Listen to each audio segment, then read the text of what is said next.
Hi, I am Dr. Tiffany Row. This webinar, Self-Management Systems for Improving Student Outcomes. I am in the Department of Special Education. It's written, this was designed with students in special education in mind.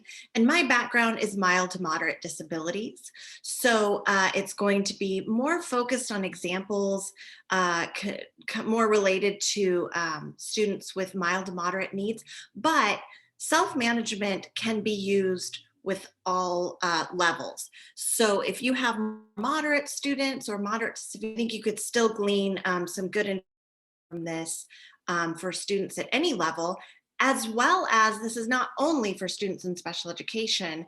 Self-management systems have been used successfully in general education settings as well.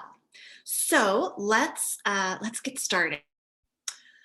First, I'll tell you what self-monitoring is. It's under the umbrella of self-regulated strategies. So self-regulated strategies include self-management and self-monitoring, and they are interventions that are initially taught by the teacher, but then handed over to the student to be implemented independently. And there is a lot of research that shows this is a very effective tool at changing behavior and even changing some very stubborn behaviors. And I myself have had a good amount of experience with this as well when I was a teacher for younger students, and I saw a lot of effective change in their behavior as well. And it was really, really exciting, especially you've tried so many different things for a student with clearly, stubborn behavior. When I say stubborn behavior, I don't mean a student who is acting stubborn, a behavior that is stubborn to change. So a behavior you've just been working on and trying to improve and to change to a more behavior, and it's just not going anywhere. You might want to give self-monitoring a try. So first, I'm going to give you a bunch of examples of self-monitoring. I'm going to start out that way. Might seem a little bit backwards, but I think it'll help you conceptualize what self-monitoring is by seeing examples, and then I will explain the steps in creating a self-monitoring plan. And I'm going to give some examples for self-monitoring in distance learning. So let's jump in. Here is one example. Now this one at a preschool level, kinder level, it's as you can see, it's pictures, but it could also be used with older students who just respond better with pictures. Maybe they can read, but when they're having a behavior or whatever, just pictures make more sense to them. Maybe they think more visually if they're on the spectrum or something like that. This can be used with lots of different levels. It says my self-monitoring chart. Now, I'll explain, continue going, but here are the goals, right? The behavior goals. Eyes looking at teacher, sitting properly, and doing my work. And by the way, these examples I've just collected over the years, and I'm so sorry I don't have the original place that I got it from on all of them, but some of them I do, and I'll give you some places that you can go to for we go on. So I would say needs some classroom kind of learning to learn behaviors, right? Maybe when the teacher is talking, under their desk and everywhere else. And the teacher wants eyes on the teacher so that they know the student's paying attention. Sitting properly. Now, I would assume that the student learned what that means to the teacher. Maybe, their desk with feet on the floor. But you could get even more specific because this is a little non-specific. It's a little bit subjective for my taste. Sitting properly could mean one thing to one person and another thing to another person. So I always recommend being very specific and then doing my work. Again, you could get more specific about that. But the self, they're off. Yes or no. So maybe after 10 minutes, the teacher's going to say, all right, complete your self-monitoring chart. Maybe just one student has this, maybe all the students in the classroom have it, and they will check if they did these behaviors. And then the teacher's going to look and say, I agree. Yes, you were looking at the teacher, you were sitting properly, and you checked, you didn't. I agree, you didn't do your work. How many matches? 3 yeses, or maybe it's 2 yeses and 1 no. How many match up between self and teacher? That's what we're looking for. So this gives them some feedback. Now you can attach a reinforcement to this or not.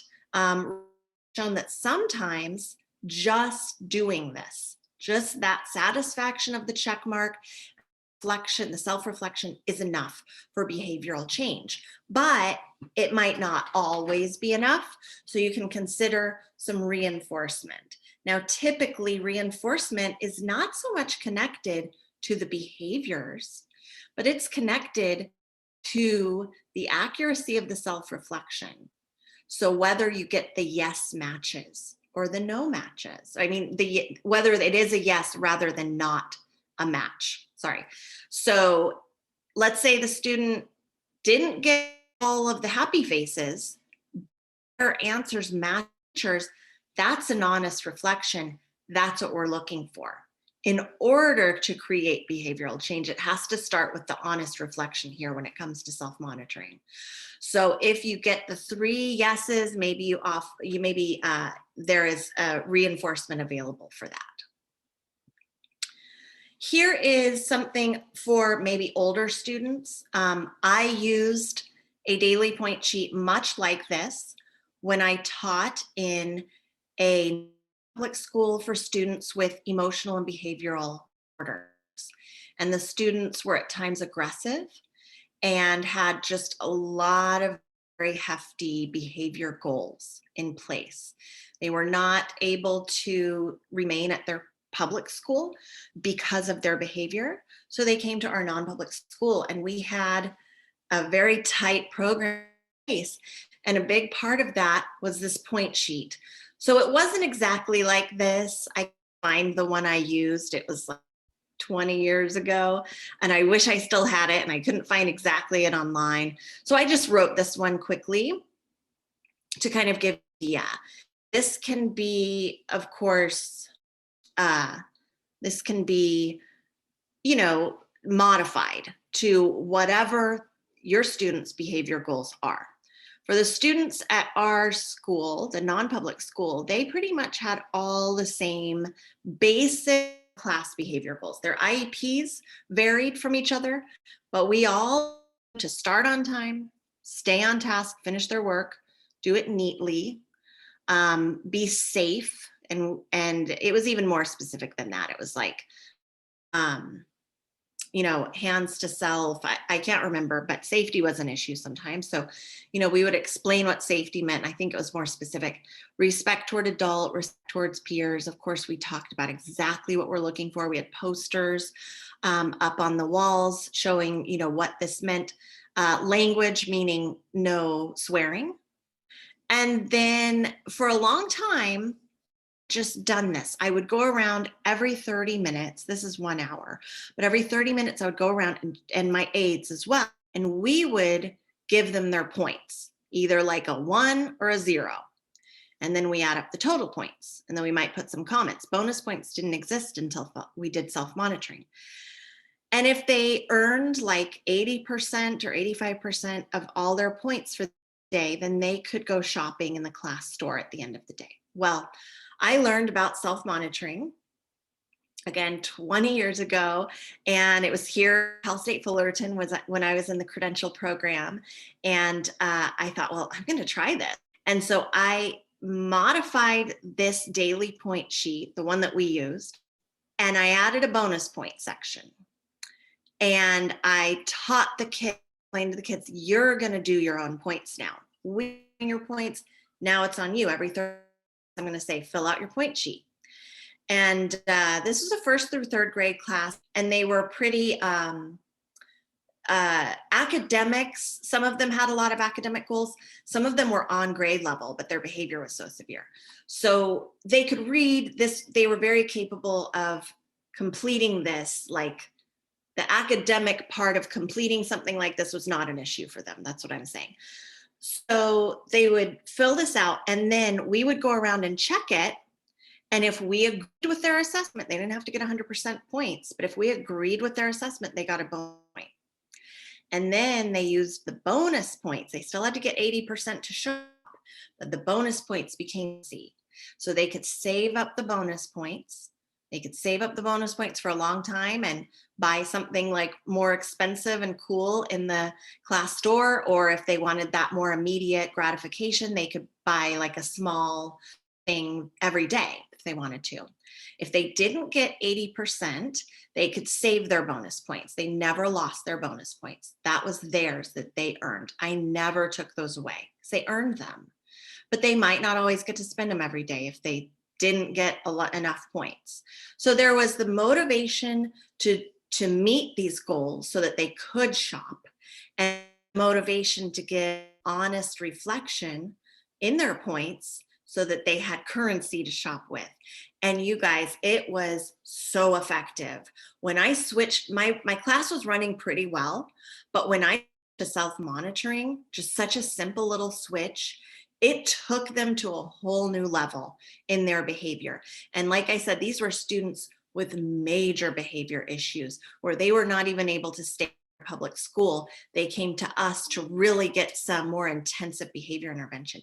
And this self-monitoring approach was so effective and made a difference. I had done this first, and other teachers started to catch on and change their daily point sheets when they started to see that my class was running so smoothly. We had less calls out to the behavior specialists to come and intervene, and it was really great.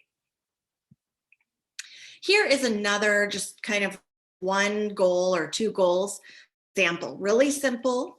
So this might be for a student who has of like line behavior, walking to and from lunch or to and from the library. Maybe this student is always in everybody else's business, catching other students and veering off out of the line, right?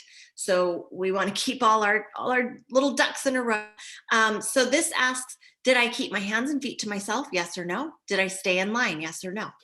Simple. And then this one's a little more complex in terms of the points. So the number of yeses that match the teacher, you get 1 point. The number of no's that match the teacher, no points. So if you didn't keep your hands and feet to yourself, but you were honest about it, you don't get a point. But if you say you did, but you didn't, then -1 points. If you say you didn't, but the teacher says you did, well, no points. You've got to be honest. Okay, so that's another example. The whole class example I want to share with you. So let's say you want your whole class to be paying a little bit better attention and maybe to just self-assess whether they're paying attention very often. So at random intervals, you can play a tone or some kind of a sound, maybe a little just ding about whatever. Play that sound, and that's when students know, okay, check yes or no on a self-recording sheet if you were paying attention. That's it. Were you paying attention? Yes or no? And again, this can be done with reinforcement, but without, it's been found to be very effective as well. So maybe you're not even going to check students whether they were paying attention. You just want them to be mindful, pay attention at whether they were paying attention. Here's another example. So this one uses Boardmaker, pictures, and this one's about having good table manners.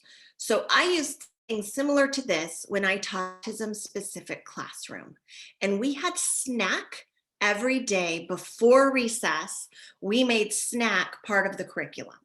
So we had parents like donate lots of snacks, and we would have the students kind of sit down, and it was just a little more formal.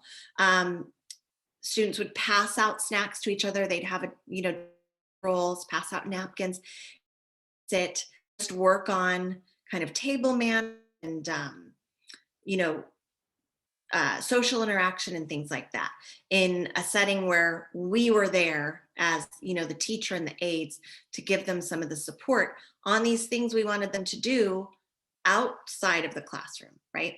So we wanted them to sit down quickly, wait for everyone to get their food, use a napkin, talk with a soft voice, and my seat until I am finished. We'll use this exact one, but kind of similar. So like I wouldn't use this out at the lunch tables because it doesn't match typical takers out at the lunch tables, right? Nobody waits for everybody to get their food unless that's some school-wide rule. Yeah, you should use a napkin.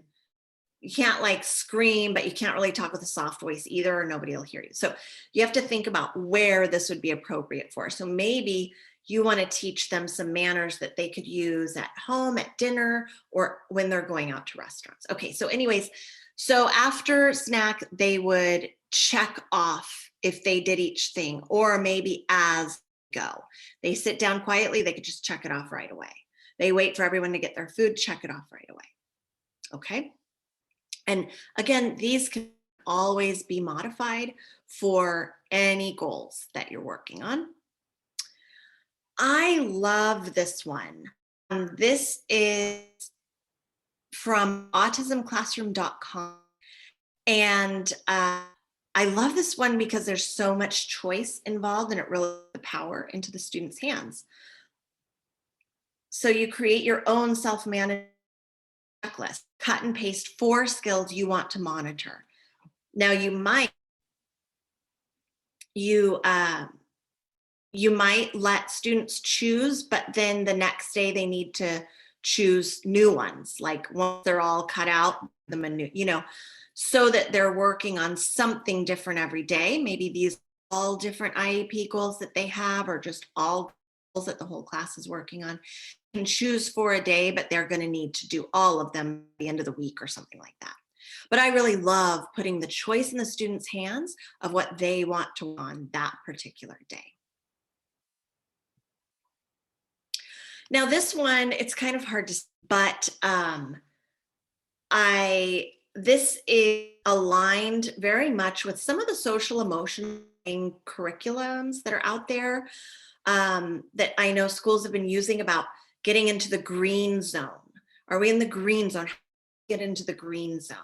So the green zone, if you can see it, it's a little calm, ready to learn, happy, okay, just feeling okay, I'm fine. The blue is sad, tired, sick, or bored. The yellow is kind of an energy thing going on, like silly or maybe hyper, upset, frustrated. And then the red is more of that mad, angry, yelling, hitting. Okay, so first students can decide where they are. And then if they're not in the green zone, they can choose some tools here to get in the green zone. Drink some water, count to 10, take deep breaths, you know, use fidgets, draw, run to an adult. So all of these different choices, again, the board maker, and you could modify it to whatever you want. And if you don't have board maker, I think it's pretty simple to just create on your own with some photos of the student, or just some, you know, stock photos that you find online, and add some text to it. This one is not totally self-monitoring of their behavior, but it's kind of gives them choices to problem solve. So it's still self-reflective and self-regulative. I just really liked it. So it's a problem solving wheel. So this is, I think, mostly if they're having a problem with a peer. Walk away and let it go, tell them to stop, rock, paper, scissors if they can't decide who's going to go first or something like that. Use an I message, apologize, whoops, talk out. And of course, you would do all of these first and then hand it over and let them choose what they want, what problem solving approach they want to use for their problem. Okay. Now so those were a bunch of examples. I hope you have a little bit more of a concept of what self-monitoring is. Now let's go over the steps to create your own self-monitoring plan for your students. Now, again, this can be totally individual for 1 or 2 students in your class, or you might do it for the whole class. Just depends on your needs, your students' needs. So the first step is to identify target behavior or behaviors. I recommend focusing on one area to target at first and just get practice with the self-monitoring, maybe even one behavior within one area. As you saw on some of the examples, or like multiple behaviors, maybe 3 or 4 behaviors they were focusing on, but it was all kind of in the same area of concern, maybe manners or peer relations. So here are some examples of target behaviors. Task completion or work completion, saying nice things to peers, complying with teacher directives, washing hands. For distance learning, I added keeping your Zoom camera on, asking for help nicely. For in-person learning in pandemic times, which is what we're in at the time of this recording, keeping mask on in your designated or assigned area, or staying in your Zoom session if you have issues with students leaving the Zoom sessions. So you choose a target behavior, and then you've got to choose a system. And let me go over the different systems. Okay, there's scales, frequency counts, and checklists. These are the most common. So let me just switch over to, I think this is a rating scale. Yes, and this is from a website. You see it right here, interventioncentral.org. They have tons of self-monitoring, free self-monitoring scale, forms and even a checklist maker I'm going to show you later. So monitoring behavior rating scale. Oh, you can hear me. I keep getting a message that the internet is unstable. So I hope all of this is coming through. But this is how it's behaviors. I plan to complete this rating scale on the following schedule. So it might be like every day from 10 to 10:30 or whatever it may be. You select behaviors and write them over here, okay? So maybe it's how well did I keep my Zoom, let's say it's for distance learning, keep my Zoom camera on, stay in the Zoom session, ask for help by however you want students to ask for help. And then they're going to rate it, maybe once a day, maybe multiple times a day, good, fair, poor, good, fair, poor. So that's good, fair, or poor. All right. So that's that. That's a rating scale. It's like multiple choice, and it can be numeric, visual, descriptive, or a Likert scale, which is like a 1 through 5, always, never, and everything in between. That's a Likert scale. So that's a rating scale. Now a frequency. So let me go over to that. Get on the website. I wasn't able to download this. So let me just go over to the website. Here we go. And I'm going to show you a frequency scale. Although first, let me tell you the definition. It's a recording of the number of times student engaged in a behavior during a specific time period.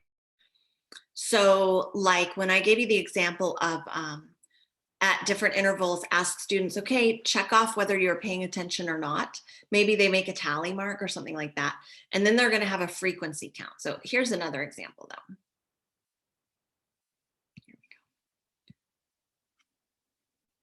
Here we go.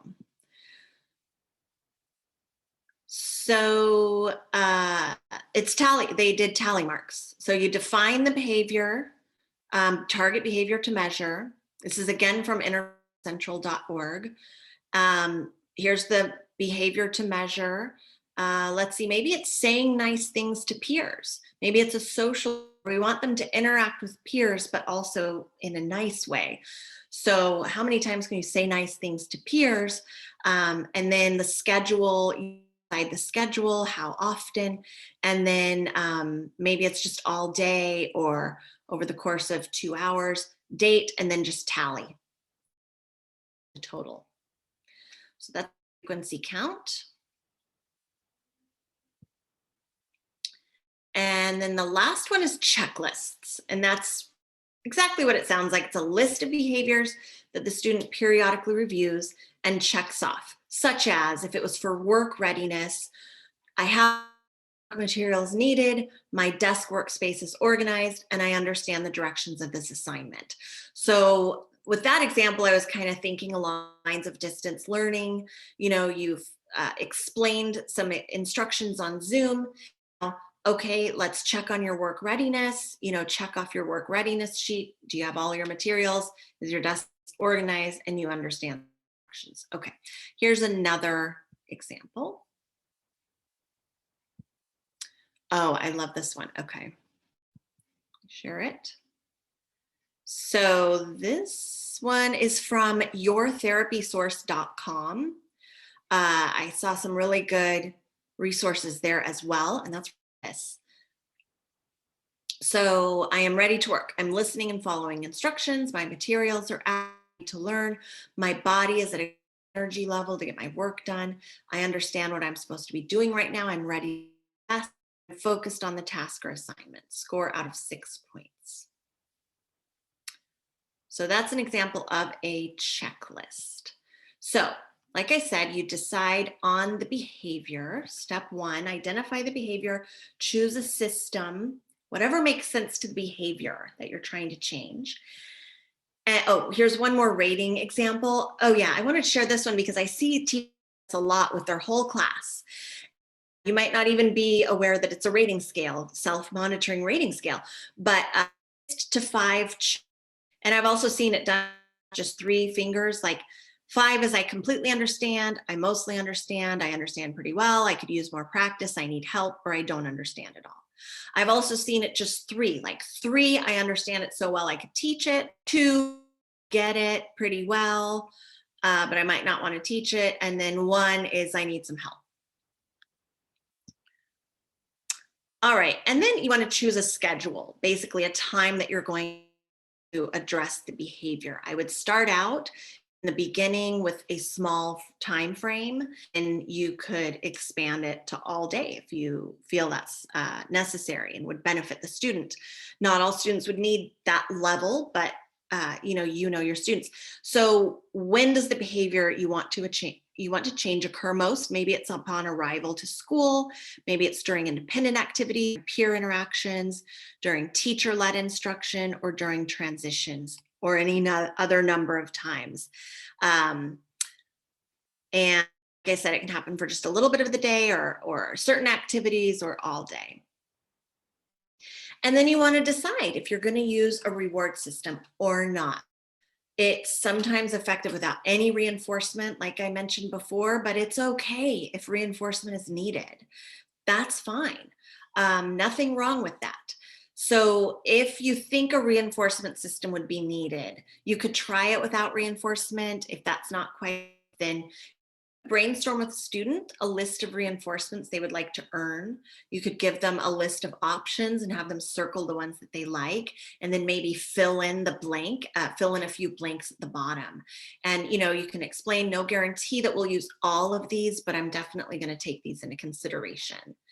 And then set up a reinforcement system. Can be simple or complex. And then of course you'll need to discuss the plan with it, explain the plan, consider asking for their input, so to give them more ownership. Remember to share and teach the plan with every other adult who will be working with the student during self-monitoring. So probably your aides and maybe a speech therapist, and also the parents. Share the plan with the parents. And then revisit the plan regularly and tweak it as needed. It shouldn't be like just stay the same if it's not working. You're going to want to tweak it. Don't give up on it if it doesn't work right away, but think about it, reflect on what's working, what's not, and then also incorporate the student feedback and input. Ask them what they think is working and what might make it better. And then we want to collect data and fade. So number one, save all the self-monitoring forms if you can. Make them in a format that you can save them. And then you can use that for data toward IEP meetings to share and IEP goals. You can really share, the hopefully the improvement, the behavioral improvement that has happened over time with self-monitoring. And then that data can inform next year's. And then once behavior changes are steady, we don't want them to be hooked on a self-monitoring plan or even reinforcement schedule for the rest of their life. We want them to become even more independent and have this behavioral change stay put even after we pull away the supports, right? So we're giving supports until the behavior's steady, and then we want to pull away the supports and still monitor the behavior, because if we too soon, the behavior starts to go downhill, we're going to need to put it back in place, and that's okay. But create a plan to fade by using it less frequently, transitioning to maybe a quicker, simpler form. If the behavior stays steady, then just review, and you can do sort of a consulting of a checklist, just have a checklist available. They don't necessarily actually need to check everything off. They can just look at it before a activity and keep it in their mind. Or they can also just do mental checking. Okay, you guys think about, did you start your work on time? Did you stay on task? Did you keep your space organized? And then pull back on that to just periodic check-ins, and then nothing. And if at any point the behavior starts to go back, then bring those supports back in until you get to a point where they're steady.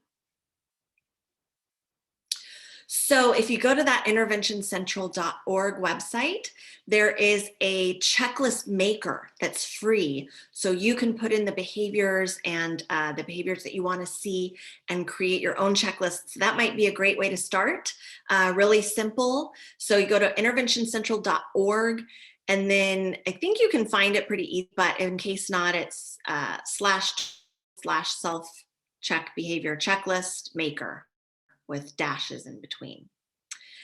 And also teacherspayteachers.com. Of course, you have to pay for those, but there are loads of really great self-monitoring templates there that can be maybe like $2. So that might be worth it to you just to get something to start with. And then you can kind of go from there to tweak it and create your own. So I came up with a few self-monitoring behaviors for distance learning, because I know that some students are really struggling with this. So it might look something like this. During my class Zoom meeting, did I stay on camera with microphone off? If that's your setup, your rules that you want. Did I refrain from using chat if you don't want the students using chat, and maybe one student's like overusing it? And did I hear what my teacher said and I wrote things down? So some examples that you can modify based on how you run your Zoom meeting, what your students are needing. And then during independent work, did I listen to all of the instructions? Did I gather my materials? Did I set a timer and work for 10 minutes, taking a break, or how much you think they should do? Did I keep trying? Things got hard. If you don't need this, then you might, or if you think this would help, but you might say NA, that would be an option. Yes, no, or NA, not applicable, because maybe things didn't get too hard for them. Did I message my teacher or a peer for help if I needed it? Again, include NA there, because they might not need help every time. So that is it. Thanks so much for joining me. Thanks for spending this time and investing in your growth as an educator to learn something new. I hope you found this helpful. If you would like this PowerPoint, feel free to email me and I'd be happy to send it to you. You can email me at trow@fullerton.edu and I will share my resources. All right, thanks, and I wish you all the best. Bye.